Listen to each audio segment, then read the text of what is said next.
happy Wednesday. Today we're going to be reading a couple pages from this book called Underwater Eden.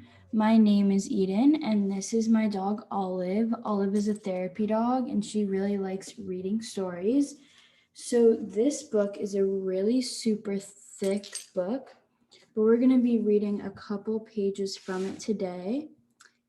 This book is a great book about underwater and about the ocean.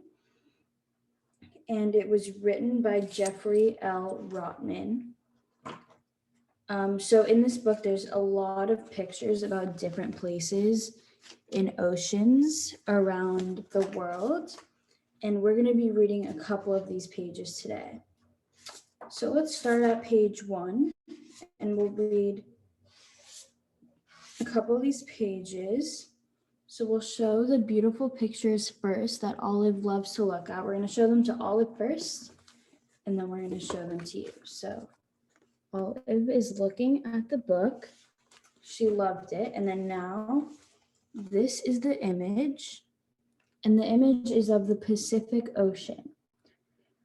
So the caption states, and this image was taken in Coral Atoll, Palau Islands in Micronesia.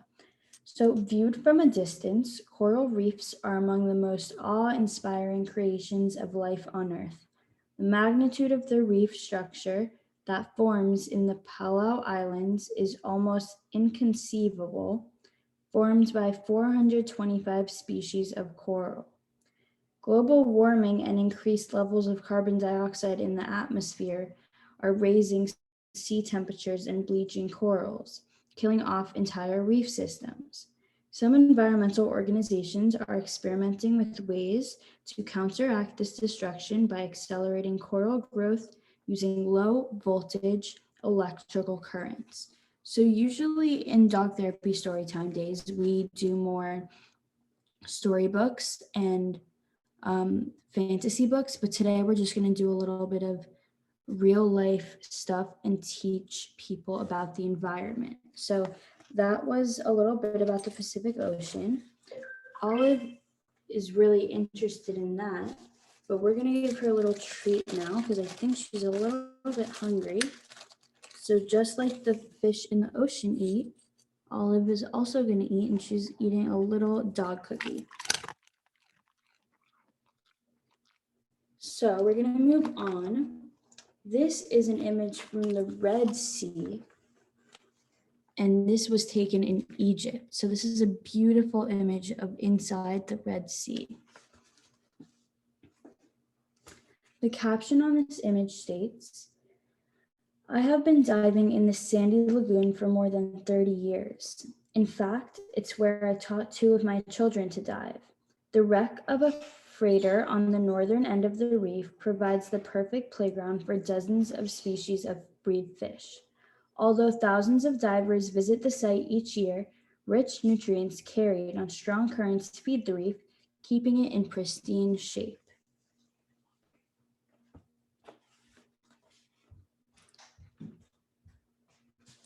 So that is a beautiful image. Now we're going to go on to another image, and this was also taken in the Red Sea. This one was taken in Egypt, in Israel, which is close to Egypt, where the last image was taken.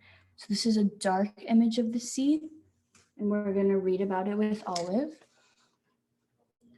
So it says, "At the end of the day, this is the calm before the storm.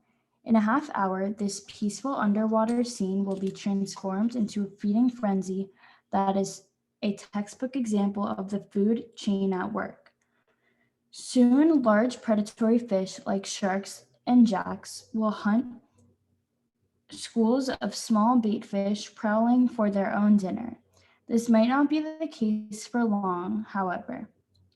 In 2003, scientists announced that industrial fishing has reduced the number of large predatory fish to an alarming 10% of the ocean's 1950 population." So throughout this book, the author is trying to raise awareness for the safety of the oceans and ocean animals.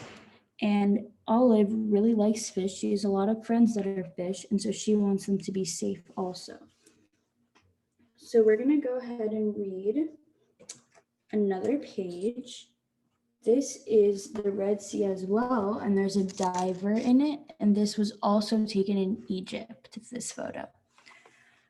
So Olive's going to read with us, and this photo states that shallow caves are a common feature among Red Sea reefs. The absence of direct sunlight, the relative quiet, and the protected location make caves a safe sanctuary for shy or delicate life not found elsewhere on the reef. Many cave-dwelling species have uniquely evolved in accordance with their environment.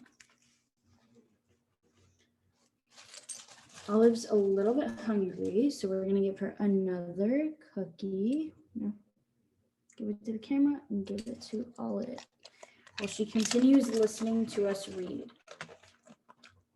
This is going to be our last page for today. Because we don't want to read too many pages today. But this photo is also taken in the Red Sea. It looks similar to the others, but it is different, and it's taken from another portion of the sea. I think this is Olive's favorite one. She's really liking looking at this image. Look, she's reading the book. And so we're going to read together what the caption on this image says. So it states, Ras Mohammed, an Egyptian national park off the southern tip of the Sinai Peninsula, has a reputation as one of the most popular diving destinations in the world. The peninsula is a 75,000-year-old fossil coral reef surrounded by reef tables. Nearly 1,000 species of fish dart in and among the underwater plateaus and caves. For divers, the light in caves like this one, with an opening through the reef table, can be almost magical. So this looks super magical. Olive was super interested in this. She's now going to get another cookie to end our reading. Next week, we will probably also read a couple more pages of this book titled Underwater Eden and continue learning about the oceans and how to protect them with Olive, the therapy dog. So Olive's going to wave bye, and we'll see you next week.